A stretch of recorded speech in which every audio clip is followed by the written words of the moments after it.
and welcome to New Paltz News Brief, your place to find out everything that is going on around the world and right here in New Paltz. I'm your anchor, Jenna Ely, and here are today's top stories. In international news, Pope Benedict is stepping down on February 28th, becoming the first pontiff in 600 years to resign. The 85-year-old Pope says he lacks the strength to fulfill his duties. The surprise announcement came today during a meeting of Vatican cardinals. It sets the stage for a conclave in March to elect a new leader for the world's 1 billion Catholics. Benedict says that carrying out the duties of being Pope requires, quote, both strength of mind and body. And he says he has concluded that his strengths, quote, are no longer suited to doing the job adequately. The Vatican says no specific medical condition prompted Benedict's decision. In recent years, the Pope has slowed down significantly, cutting back his foreign travel and limiting his audiences. His 89-year-old brother says the doctors had recently advised the Pope not to take any more transatlantic trips.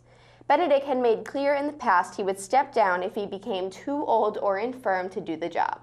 When he was elected in 2005 at age 78, he was the oldest pope chosen in nearly 300 years and had been planning to retire to his native Bavaria. Germany's environment minister says he doesn't expect the extraction of natural gas by fracking will start anytime soon in Europe's biggest economy. Shale gas is located underground across Europe, but environmental concerns over extracting it are widespread.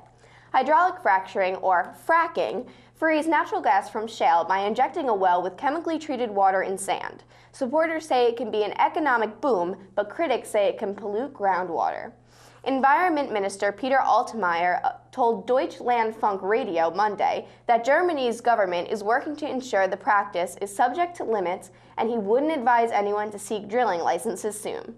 Altmaier said he, quote, can't see fracking being used anywhere in Germany in the foreseeable future, end quote. In national news, the White House and outside supporters of President Barack Obama are launching simultaneous social media, public outreach, and fundraising campaigns tied to Tuesday's State of the Union address. The efforts will focus on jobs in the budget, gun control, immigration, and climate change. The outreach reflects a decision by the president and his advisors to use public support to pressure Congress. The White House will use social media in an effort to engage the public on proposals Obama will outline in his speech. Officials invited 100 people who follow the administration on social media sites like Twitter and Facebook to watch the speech from the White House, then participate in an online panel. The White House will also stream a version of the speech that will incorporate graphics and data. A rocket carrying an Earth observation satellite is scheduled to blast off from the California coast on a mission to keep a continuous eye on the planet's resources. The countdown for Atlas V launch began this morning from the Vandenberg Air Force Base along California's central coast. The Landsat satellite is the 8th of its kind to be launched since 1972 to track glaciers, forest fires, crop production, and coastlines. Unlike its predecessors, the latest carries more powerful sensors and can return more images. For the past 4 decades, the polar-orbiting Landsat satellites have documented changes to Earth's surface, including the effects of deforestation and urban sprawl. The $855 million mission is managed by NASA and the U.S. Geological Survey. And in state news, education issues are on the agenda in Albany as state assembly lawmakers hold another in a series of public hearings on Governor Andrew Cuomo's budget proposals.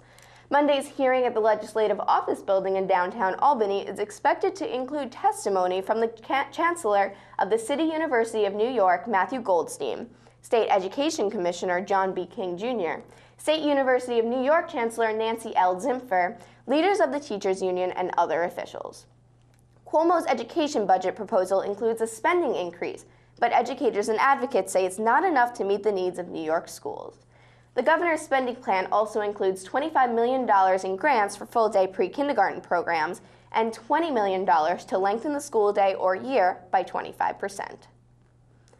A state historic site on an island in the St. Lawrence River is set to reopen in time for the summer tourism season, nearly 3 years after it was closed for a $1 million renovation project.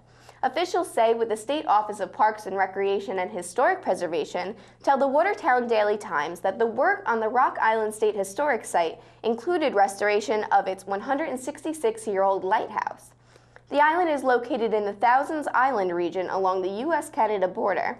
A tour boat company in nearby Clayton plans to offer day trips to the island starting June 21st. Parks officials say the $1.3 million in renovations will make the island a popular tourist attraction. The upgrades include a maritime museum, gift shop, public restrooms, picnic areas, and new docks.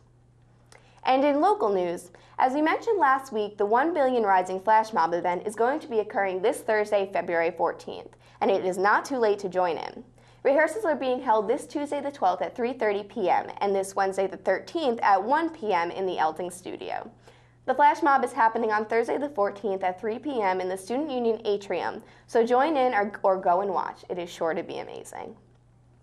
And this week, on Thursday the 14th, is going to be the second indoor farmers market. It has tons of fresh produce and baked goods from local farms and vendors, as well as jewelry and cards made by students on campus. It is a great way to support the New Paltz community and see the great things that everyone has to offer. It will be going on from 10:30 a.m. till 2:30 p.m. in the Lecture Center lobby. And that is all of your news for this week. If you have any suggestions as to what you would like to see covered by WNPC-TV, write to us on our Facebook page or come stop by and see us in the Student Union building on the 3rd floor. Tune in next time for some more news and have a great night, New Paltz.